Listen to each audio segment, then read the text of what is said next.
အားလုံးပဲမင်္ဂလာပါရှင်။လျှို့ဝှက်ကဘာ channel ကနေပရိသတ်တွေအားလုံးကိုပြန်လည်ကြိုဆိုလိုက်ပါတယ်။ဒီနေ့မှာတော့စာရေးသူမိုးဆွေရေးသားထားတဲ့နှကောင်ပေါင်းတော့မင်းမနိုင်ဆိုတဲ့ဇာတ်လမ်းလေးကိုတင်ဆက်ပေးသွားမှာဖြစ်ပါတယ်။ညကြီးနင်းကြီးတရေစာအုပ်လေးဖတ်ပြီးဆောင်းလေးကိုအသာလေးချုံခြေထောက်ကလေးကိုကွေးထားတုံးရှိသေးဖုန်းတန်ကြားလို့ရှင်နဲ့လန့်သွားမိတယ်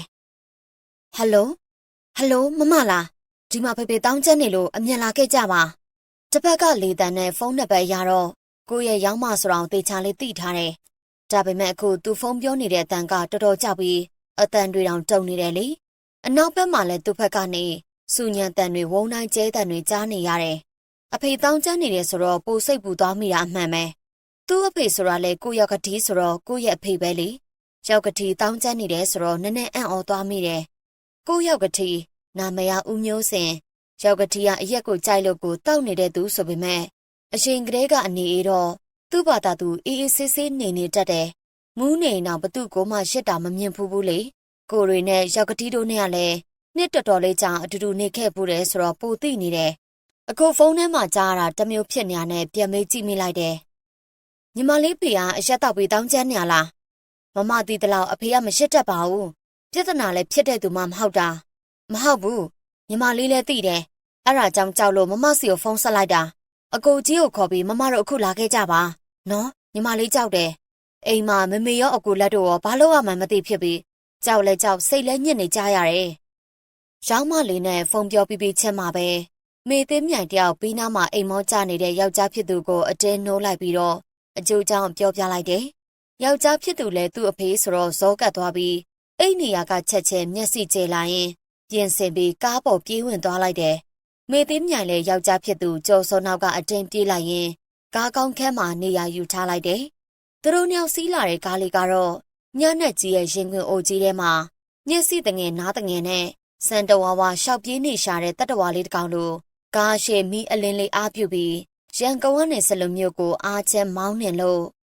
့ည9 နာရီရန်ကုန်ကစထွက်တာဆိုပေမဲ့အားချဲမောင်းလာတာကြောင့်ထင်တယ်။စလုံကိုည12 နာရီကွက်တိတ်မှာရောက်ခဲ့ကြတယ်။စလုံမြို့ကစလုံဖျားကြီးနာမော်တော်စိတ်အနီးမှာရှိတဲ့သူတို့အဖေအိမ်စီကိုတန်းမောင်းသွားလိုက်ရင်ကားကိုအိမ်ရှိထိုးရက်လိုက်ပြီးလင်မယားနှစ်ယောက်သားအိမ်ထဲကိုပြေးဝင်မိလိုက်ကြတယ်။အိမ်ထဲကိုခြေချဖို့ပြင်နေတဲ့ဆိုယုံလေးရှိသေးအိမ်ထဲကနေဝုန်းတိုင်းကျဲနေရင်စူဆဲအော်ဟစ်တောင်းကျနေတဲ့အတန်တွေကိုကြားလိုက်ရတယ်။အတန်ရှင်ကရောက်ကတိကြီးရဲ့အတန်ကြီးဖြစ်နေလို့မေသိမြိုင်နဲ့ကြော်စောနှစ်ယောက်သားတယောက်မျက်နှာတယောက်ပြန်ကြည့်ရင်ကြောင်သွားမိကြတယ်။ပြီးတော့ချက်ချင်းပဲသူတို့နှစ်ယောက်အိမ်တကားလေးကိုတွန်းဖွင့်လိုက်ပြီးအိမ်ထဲကိုစိုးရင်တကြီးပြေးဝင်လိုက်ခဲ့ကြပါတယ်။အိမ်ထဲမှာတော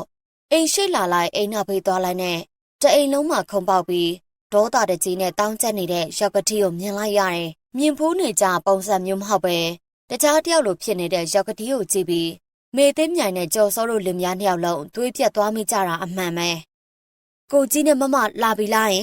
်သူတို့မြင်တာနဲ့အိမ်ထဲကနေငိုယိုပြီးပြေးထွက်လာတဲ့သူကကြော်စောရဲ့ညီမဖြစ်သူအဖေဘာဖြစ်တာလဲညီ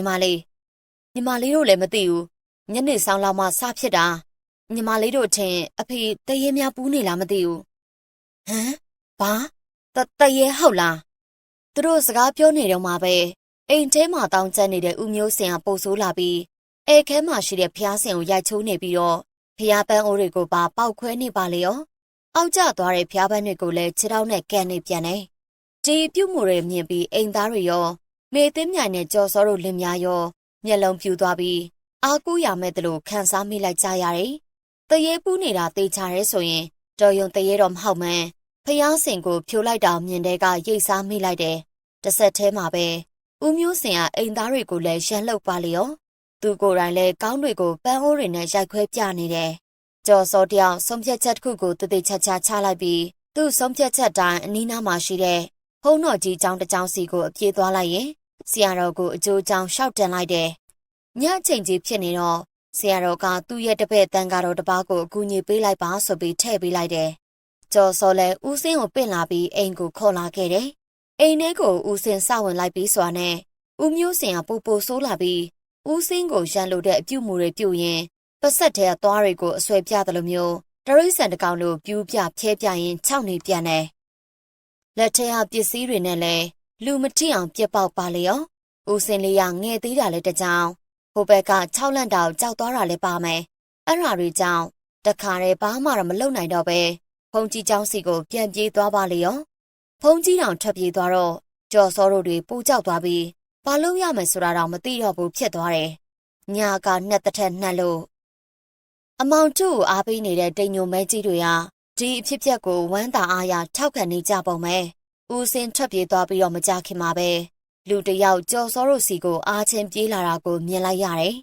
အဲ့ဒီလူကလည်းတခြားမဟုတ်ဘူးကြော်စောညီမပိုးပန်းနေတဲ့ဖုန်ကြီးကျောင်းသားဇဝနဆိုတဲ့ခြားတိတ်လေးဒီခြားတိတ်လေးကမစိုးဘူးလို့ပြောလို့ရတယ်လုံရည်ကိုင်းရှိပြီးစာပေကျမ်းကန်လည်းနှံ့ဆက်တယ်ဖုန်ကြီးတွေနဲ့တောင်စကားရှင်ပြောနိုင်တယ်ဓမ္မစာပေကိုအပြန်ဆွေးနွေးနိုင်တဲ့သူဖုန်ကြီးမဝတ်ထားပေမဲ့လူကဖုန်ကြီးတစ်ပိုင်းလိုဖြစ်နေတဲ့ကောင်လေး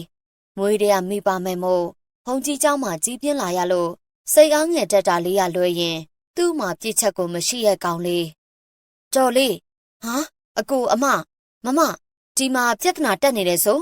เจ้าကိုပြန်ပြေးလာတဲ့ဦးစင်းလေးပြောနေရကြလို့တပည့်တော်ပြေးလာတာအဲလေဖုန်ကြီးနဲ့မှားပြောမိပြန်ပြီတပည့်တော်မဟုတ်ဘူးကျွန်တော်ကောင်လေးရဲ့စကားကြောင့်ကြော်စောစိတ်ညစ်နေတဲ့ကြားကတစ်ချက်ပြုံးမိတယ်လို့ဖြစ်သွားရင်အေးကွာမင်းကူညီနိုင်တာရှင်လှုပ်ဆမ်းမအောင်ငါ့ဖေကိုတရေပူးနေတယ်တဲ့ဒီမှာမိန်းကလေးတွေကလည်းအကုန်ကြောက်လန့်နေကြပြီပတ်ဝန်းကျင်ကိုကူညီမတောင်းချင်ဘူးလူတွေတယုံယုံနဲ့ဆိုငါတို့မိသားစုအဆက်ကွဲမှာကွာဟုတ်ကဲ့ကိုကြီးကျွန်တော်ညံမိတလောက်လှုပ်ကြည့်ပါမယ်စိတ်မပူပါနဲ့ဇဝနာကကြောက်တတ်တဲ့သူမဟုတ်ပါဘူးအကိုဒါနဲ့အကိုအိမ်ထဲဝင်ခဏလိုက်ခဲ့ပေးပါလားကျွန်တော်တယောက်တည်းမို့ပါဒီကောင်ကွာပြောတော့မကြောက်တတ်ဘူးတဲ့ဟေးအေးပါကွာငါလည်းလိုက်ခဲ့ပါမယ်မေဒီမှာအမေနဲ့ညီမလေးကိုစောင့်ပေးခဏနေခဲ့နော်အိမ်ချင်းမှာတော့မျက်လုံးနီနီရဲရဲကြီးတွေနဲ့ကြောက်စရာပုံစံကြီးလောက်ပြနေတဲ့ဦးမျိုးစင်ဟာပြိုကျနေတဲ့ဖျားစင်ကိုခြေထောက်နဲ့ကန်နေရင်ပါဆက်ကလည်းအတန်အော်ကြီးနဲ့အော်နေပြန်နေငါအိမ်မှာပါတော့ဖျားစင်ပါတော့နှက်စင်မှာထားเสียမလို့ဘူးဟေ့အကုန်ကန်ချပြစ်မယ်ဟွန်းပြောလိုက်ခြေထောက်နဲ့ကန်လိုက်နဲ့သူကိုယ်တိုင်လည်းအိမ်ကြိုင်တွေကိုကောင်းနဲ့ပြေးစောင့်နေပြန်နေအဖြစ်ပြက်ကိုမြင်ပြီးကြော်စောလည်းတော်တော်ကြောချမ်းသွားမိပြီးသူနဲ့တူတူအိမ်ထဲဝင်လာတဲ့သူအနောက်ကဇဝနကိုလမ်းပြောလိုက်တယ်ဇဝနမင်းတွေ့တယ်နော်လှုပ်ဆမ်းမအောင်ကွာတစ်ဖက်ကဘာမှအတန်မကြားတာနဲ့လှည့်ကြည့်လိုက်တော့သူ့အနောက်မှာဘယ်သူမှမရှိတော့ဘူးဇဝနကပဲချင်းကထွက်ပြေးသွားတယ်မသိဘယ်ရမလဲကြော်စောလည်းအိမ်ထဲကနေချက်ချင်းပြေးထွက်မိလိုက်တယ်အိမ်ပြင်ရောက်တော့အိမ်ဝမှာဇဝနကကြိုရောက်နေတာကိုမြင်လိုက်ရတော့တယ်ဒီကောင်ကွာကဲမဲ့ကောင်ကပဲချင်းကပြေးသွားမှမသိဘူးမြန်ချက်ပဲဟာအကိုကလည်းဟိုကတကယ်လုံးမရုပ်ကြီးဗျနောက်ကြတဲ့ခြေတော့တစ်ဆက်ဖောက်ပဲလေအကိုကြီးကလည်းအလကားစတာပါဗျာညီကိုဆရာတယောက်တင်ပေးထားတဲ့နီးရှိတယ်အဲ့ဒီနီးလေးတစ်ခါသုံးဖို့တာအဆင်ပြေတဲ့ကိုလိုအပ်တာတွေကိုရှာပေးပါပါရီလိုလို့လဲညီလူဓာတွေကရှာရလွယ်ပါတယ်အကိုအမွှေးတန်3တိုင်ဖျောင်းတန်3တိုင်ဒါပဲလုံးလုံးဆယ်လိုတဲ့အကိုရဲ့ကျော်စောလဲချက်ချင်းဆိုသလိုဇဝနလိုအပ်တာကိုရှာပေးလိုက်တဲ့အခါဇဝနကလာကိုကျွန်တော်နဲ့ခဏလိုက်ခဲ့မင်းကလည်းခေါ့ပြန်ပြီကွာဒီတစ်ခါတော့မပြေးနဲ့တော့နော်ဇဝနကရေဖြည်းလှုပ်ရင်းဦးမျိုးစင်တို့အိမ်ဘေးနားမှာရှိတဲ့ကွင်းပြင်ကျဲကြီးတစ်ခုစီကိုထွက်သွားတယ်ကွင်းကြီးတဲ့ကိုရောက်တော့အုတ်ခဲလေးတစ်ခုပေါ်မှာဖြောင်းတိုင်လေးတွေစိုက်မြေကြီးမှာအမွှေးတိုင်ချုံပြီးပါဆက်ကတော်နဲ့တခုခုကိုတိုးတိုးလေးရွတ်ဆိုပြီးတော့အတန်ကြဲကြဲနဲ့ဒီနေရာမှာစောင့်ရှောက်နေတဲ့ဒီနေမျိုးအပိုင်စားရထားတဲ့ကွင်းပိုင်ကြီးခမညာကျွန်တော်မျိုးတို့လူသားလူပတ်ဝန်းကျင်လူသားတွေပိုင်တဲ့အိမ်ဝန်းထဲမှာပရလောကသားတွေတောင်းကျပ်နေတဲ့အတွက်ကွင်းပိုင်ကြီးစီမှာအကူကြီးလာတောင်းခံတာဖြစ်ပါတယ်အိမ်အမက်100ခွန်မှာလက်ရှိလူသားအသက်55ရှိတဲ့ဂျာတာပရိနေသားဦးမျိုးစင်ကိုထဲမှာလဲမကောင်းဆိုးဝါးတွေကဝင်ရောက်နေပြီးတော့အိမ်မှာကိုးကွယ်နေတဲ့အမျက်ဆုံးသောဖျားเจ้าဆောင်ကိုပါဖျက်ဆီးနေပြီးဖြစ်ပါတယ်ဒီတိုင်းကြည့်မနေပဲကူညီကဲတင်ပေးဖို့တောင်းဆိုပါရခင်ဗျာကွင်းပိုင်ကြီးရဲ့တပည့်သားတွေကိုလာထိန်ပေးပါဇဝနစကားလဲဆုံးရောဖျောင်းတိုင်မီတောက်ကလေးမတိုက်ပါပဲဝုန်းကနေဆိုတစ်ချက်ထားတောက်သွားလို့ကြော်စိုးတော်လှန့်ပြီးအနောက်ကိုဆုတ်သွားမိတယ်တစ်ဆက်ထဲမှာပဲကွင်းထဲမှာရှိတဲ့မြက်တွေကိုတယောက်ယောက်ကဖြတ်ပြေးလိုက်တယ်လို့တိတိတတ်တာလေးမတိုက်ပဲရိမ့်သွားတာကိုတတိထားမိလိုက်တယ်ဇဝနကတစ်ချက်ပြုံးလိုက်ပြီးတော့ကွင်းပိုင်ကြီးကသဘောကောင်းနေဗျသူကူညီမဲဆိုတဲ့သဘောကိုပြတယ်ကျွန်တော်ဆူတောင်းနေရတာ တကယ်လို့မီးသာမတောက်လာပဲငြိမ်းသွားရင်သူမကူညီဘူးဆိုတဲ့သဘောပဲဗျအခုတော့အဆင်ပြေသွားပြီလာကိုအိမ်ပြန်ရအောင်ကျော်စောကဟုတ်ရောဟုတ်ရဲ့ကျော်စောကဟုတ်ရောဟုတ်ရဲ့လားဆိုတဲ့အပြုမူနဲ့စိတ်ထဲတိတ်မယုံသလိုဖြစ်မိပေမဲ့ဇဝနာနဲ့တူတူအိမ်ကိုပြန်လာခဲ့ကြပါတယ်အိမ်ရောက်တော့ထူးထူးခြားခြားကျော်စောရဲ့ဖခင်ဦးမျိုးစင်ဟာလူကောင်းပကတိဖြစ်နေပြီးတော့သူ့ရဲ့လုပ်ရက်တွေကိုသာနားမလည်သလိုနဲ့ကြောင်စီစီဖြစ်နေပြီးဦးမျိုးစင်ပေးနာမှာကျော်စောအမေအမျိုးသမီးမေသေးမြိုင်နဲ့ညီမဖြစ်သူကဝိုင်းနေကြတယ်တောင်မြင်လိုက်ပြီးကျော်စောလဲဝမ်းသာသွားပြီးဇဝနာကိုကျေးဇူးအကြိမ်ကြိမ်တင်ကြောင်းပြောနေမိပြန်တယ်အဲ့ဒီချိန်မှာပဲသူတို့မထင်ထားတဲ့ဖြစ်ပျက်တစ်ခုကဖြစ်လာပြန်ရောရုတ်တရက်ကြီးပြန်ကောင်းနေတဲ့ဦးမျိုးစင်ဟာဆက်ခနဲ့ကောက်ထလိုက်ရင်ဒေါ်စီပုတ်ဖနက်ကြီးကိုကောက်ဝတ်လိုက်ရင်ခမကိုဆောင်ပြီးအားလုံးကြားနေတဲ့ကြားကငါဘာမှမဖြစ်ဘူးဟိုဘက်ကွင်းနဲ့ငါခဏသွားလာအောင်မယ်ကွာကွင်းထဲမှာလိတ်တွေအများရှိတယ်ငါလိတ်သွားကောက်လိုက်အောင်မယ်ဆိုပြီးပြောပြောဆိုဆိုနဲ့ပြေးထွက်သွားလို့အားလုံးကမနှဲလိုက်ဆွဲပြီးအတင်းချုပ်ထားကြရတယ်နောက်သေးချာနားချနေကြတော့စာဝနာကတခုခုကိုရိပ်မိသွားပြီးဦးမျိုးစင်ကိုတခုလုံးကိုဖျားစင်အကျိုးပဲကြားမှာတွေ့ရတဲ့အန်တီကင်းပရိတ်ရည်တွေနဲ့ပတ်ဖြန်းပေးပြီးတိုက်လဲတိုက်လိုက်တယ်ပရိတ်ရည်တောက်ပြီးနောက်မှာဦးမျိုးစင်ဟာတကိုယ်လုံးနွမ်းလျက်သလိုတပ်ပြင်းတစ်ချက်ချလိုက်ရင်တကိုယ်လုံးကတန်ရာတွေနာကျင်နေတော့သိသွားပြီးမတ်တက်တောင်မထနိုင်ဖြစ်သွားပါလေရောအဲ့ဒီခါမှာစာဝနာကဒီကောင်တွေဦးလေးကိုအသေးလောက်ကြတာပဲကွင်းပိုင်ကူညီလို့အိမ်ထဲကနေရဖယ်ပေးလိုက်ရတဲ့ခါမှာဦးလေးကိုအပြင်မထွက်အောင်ဒီကောင်တွေအပြင်ကလမ်းလုံနေကြတာပဲဦးလေးသာအပြင်ထွက်ရင်အသက်ပါနှုတ်မဲ့သဘောရှိတယ်နေပါဦးဦးလေးပါအမှားများလှုပ်ထားမိတာရှိလဲတခုခုတော့သူမှားထားလိုက်မယ်ဇဝနစကားကိုဦးမျိုးစင်ကဘာမှမသိသလိုကြောင်တောင်တောင်လေးဖြစ်နေပေမဲ့မိမဖြစ်သူနဲ့သမီးကသေချာသိထားတော့ရှင်းပြနိုင်တယ်ဦးမျိုးစင်သမီးကစကားကိုဆက်ပါလေရောအဖေကအရင်တည်းကဖះတရားလဲတိတ်မလို့အတော့စားလဲရှိတော့ဒီလိုတွေဖြစ်တာမဆန်းပါဘူးလေအဖေလဲဒီနေ့ကစပြီးဖះတရားသေချာလုပ်နော်အဖေဘာတွေဖြစ်ခဲ့တယ်ဆိုတာအဖေမသိဘူးမှတ်လားသမီးအထင်အဖေဖြစ်တာဒီညနေဆောင်မှာဟုတ်တယ်ထူးထူးဆန်းဆန်းညနေဆောင်မှာအဖေနဲ့သမီးနဲ့နှစ်ယောက်လုံးနှာခေါင်းမှာအပုပ်နဲ့ကြီးတစ်ခုဆူဆူရွရွရနေကြတယ်အတူတူနေတဲ့အမေကဖះတရားမြဲလို့လားမသိဘူးဘာအနှံ့မှမရဘူးတဲ့အဖေရဲ့အကြောင်းဆက်ဆက်တွေးကြည့်တာဒါသမီးရဲ့အထက်မှာအဖေကအပင်စိုက်တာဝါသနာသိပ်ပါတာလေအကူကြီးလည်းအသိမလားကျော်စောကကောင်းငင်ပြလိုက်တော့အားလုံးစိတ်ဝင်စားနေတဲ့အကြောင်းကိုဆက်ပြီးပြောပြတယ်ခြံထဲမှာအဖေစိုက်ထားတဲ့အပင်တွေကချင်မောင်အစမုံလာပင်အစုံအကုန်ရှိတယ်နောက်ပြီးအဖေနဲ့အမေကိုကြီးတို့မှတ်မိသေးလားညီမလေးတို့ဒီအိမ်ကိုမပြောင်းလာခင်ကအရင်အိမ်ရှင်တွေနဲ့စကားနည်းနည်းများထားသေးရဲ့လေသူတို့ဘယောကလည်းကင်းမဲ့မထင်ဘူးကျော်စောအမေကဝင်ပြောတယ်သမီးရဲ့သူများတွေကိုအဲ့လိုလဲဆွဆွဲတာမသိမှာကွယ်ကိုဘက်ကဘာမှသေချာမပြောနိုင်မကောင်းဘူးကွယ်ဒီအခါသမီးဖြစ်သူကဟုတ်ပါတယ်အမေဒါပေမဲ့သမီးအဆုံးထိတွေးကြည့်ရပါအရင်လူတွေကခြံထဲမှာစပလင်အပင်စိုက်ခဲ့တာကိုသမီးတို့တွေကမတန်ဘူးဆိုပြီးအဲ့ဒီအပင်ကိုနှုတ်ပစ်ခိုင်းတော့မှတ်မိကြတယ်မလားဒါအဖေကတယူတန်ပြီးအယုံကြည်မရှိဘူးဆိုပြီးသူ့ဝါသနာအတိုင်းအဲ့ဒီအပင်ကိုနှုတ်ပြီးကောင်းရင်ဖျားစင်အောင်နာဖက်မြေမှာပြောင်းဆိုင်ထားတာဘသူမှတတိမထားမိဘူးမလားသမီးကသိရဲ့ဒါပေမဲ့ဒီလောက်ဖြစ်လာမယ်မထင်လို့အဖေစိတ်ချမ်းသာအောင်လွတ်ထားပေးလိုက်တာအမေကနေ့တိုင်းဖျားဝတ်ပြူတော့ဖျားစာတွေရွတ်တာတော့လို့တော့စပလင်အပင်ဆိုတာတရေမွင့်သုံးတာလို့သိထားတယ်လေအဲ့ဒီအပင်မှာနေတဲ့မကောင်းတာတွေကမနေနိုင်တော့တောင်းကျမ်းတာထက်နဲ့ဒါနဲ့အဖေဖြစ်တာဘာမှမဆိုင်တယ်လို့ပဲနော်မေသိမြိုင်ဝင်ပြောလိုက်တော့စကားကိုယုတ်တိရှိအောင်ပြန်ဆက်တဲ့သဘောနဲ့ကျော်စုံညီမကဆက်ပြောပြန်တယ်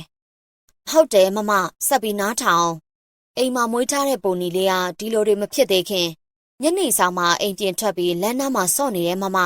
အဲ့တော့အဖေကပုံနီကိုခေါ်ပြီးအစာကျွေးလိုက်အောင်ဆိုပြီးသမီးကိုခိုင်းတယ်သမီးကလည်းလမ်းခေါ်ပြီးမဲ့ပုံနီကအဖေပဲကြောက်တော့မလာဘူးလေအဲ့ဒီမှာအဖေလမ်းអော်လိုက်တော့ဆက်ဆက်တွေးကြည့်တော့သမီးတတိယသွားပြီးအဖေကလမ်းခေါ်တဲ့အခါပုံနီလာခဲ့လို့မပြောပြောင်းအိမ်ထဲကိုလာခဲ့မင်းကိုထမင်းကျွေးမယ်ဆိုပြီးခေါ်လိုက်တာမမသမီးအထင်ကွင်းနဲ့တရေတွေကအိမ်ထဲဝင်လာတာလည်းဖြစ်နိုင်တယ်စပလင်အပင်ကတရေကလည်းဖျားစင်အောင်နေရပေးထားတော့တောင်းကျမ်းတာနဲ့တိုက်ဆိုင်သွားတာများလားညီမဖြစ်သူယမင်းစကားဆုံးကျော်စောတို့အတွက်အတွေးများနေတော့ကျော်စောကစဝနာကိုမေးလိုက်တယ်ငါညင်စဝနာမင်းအတွေးရအောင်ဘလို့လဲယမင်းနဲ့ကွာတာရှိသေးလားစဝနာကပြောင်ဆက်ဆက်လုံနေရင်ကိုကြီးကလည်း ညီလဲရမင်းလိုပဲတွေးပါတယ်စိတ်တူကိုယ်တူပေါ့ဗျာဟိဟိဒီကောင်ကွာအောင်မဲငါထုလိုက်လို့ဒီကောင်ကွာဒါနဲ့မင်းလှုပ်လိုက်တာတွေက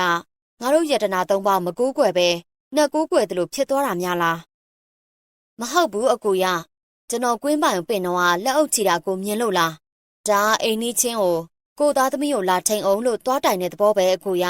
ကျွန်တော်ဖုန်ကြီးចောင်းသားပါတရဏဂုံအပြက်ခံပါမလားဟုတ်တယ်ညီမင်းတော်တယ်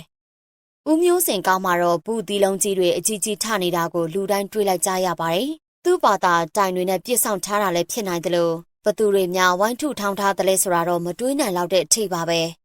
နောက်နေ့မိုးလင်းတာနဲ့ဇဝနာကဥဆောင်ပေးပြီးမင်းညကူညီပေးခဲ့တဲ့ကွင်းပိုင်ကြီးတွေကြက်တကောင်ထမင်းတအိုးချက်နဲ့ဦးမျိုးစင်ကိုတိုင်သွားတားမှန်စေခဲ့တယ်ဖျားစင်အောက်ဘက်ချမ်းနာကစပလင်အပင်ကိုလည်းဇဝနာကိုတိုင်နှုတ်ပေးပြီးမြစ်ထဲကိုဆွန့်ပစ်လိုက်တယ်အိမ်မှာလည်းဖုံးတော်ကြီးတွေပင်ပြီးအလူအသေးစားလေးလှုပ်ဖြစ်ရင်အန်ဒီယကင်ပရိတရားတော်တွေကိုနာကြားကြရတယ်တဆက်ထဲမှာပဲကူညီပေးသွားတဲ့ကွင်းပိုင်ကြီးနဲ့တကွမကျွတ်မလွတ်သေးတဲ့32ပုံသားအားလုံးကိုရှိစုပြီးအမြောက်ကုသိုလ်လည်းပေးဝေဖြစ်ခဲ့ကြတယ်နောက်မှသိလိုက်ရတာကဦးမျိုးစင်အရှင်ကမူးယူနေတုန်းအသိစိတ်ပြပြီးကွင်းထဲကအပင်ကြီးတစ်ပင်အောက်မှာအပေါ့သွားပြီးဆဲဆူဖူးသေးတယ်ဆိုတဲ့ကြောင့်အဲ့ဒီအပင်မှာလည်းတလောကလူတယောက်ဆွဲကြိုးချပြီးတော့တေးသွားတဲ့ဖြစ်ကလည်းရှိနေခဲ့သေးတယ်သူ့နေရာမှာဒီလိုလှုပ်သွားလို့မကျေနပ်တဲ့ချိန်မှာခွေးကိုခေါ်ရင်နာမည်တက်မခေါ်လိုက်တော့အကြိုက်ဖြစ်ပြီးအိမ်ထဲမှာရှိတဲ့စပလင်အပင်ကတရေနဲ့တရေနှကောင်ပူပေါင်းပြီးတောင်းကျင်းကြတယ်လို့ရေပူရတတ်မှတ်လိုက်ကြပါတယ်ဒီဖြစ်တွေကြောင့်အစိုးရကအကောင်းလို့ဆိုရလောက်တဲ့အကြောင်းတစ်ခုကတော့ဦးမျိုးစင်အရက်လုံးဝပြတ်သွားပြီးတော့ဇနီးတဲ့နဲ့တူဖျားတရားပို့လို့ဖြစ်လာတယ်ဆိုတာပါပဲကူညီပေးတတ်တဲ့ဇဝနလေးအတွက်ကံကောင်းခြင်းကတော့တဘဝလုံးစာအတွက်ရမင်းလေးအချစ်ကိုအပိုင်သိမ့်နိုင်ခဲ့တယ်ဆိုတာအမှန်ပေါ့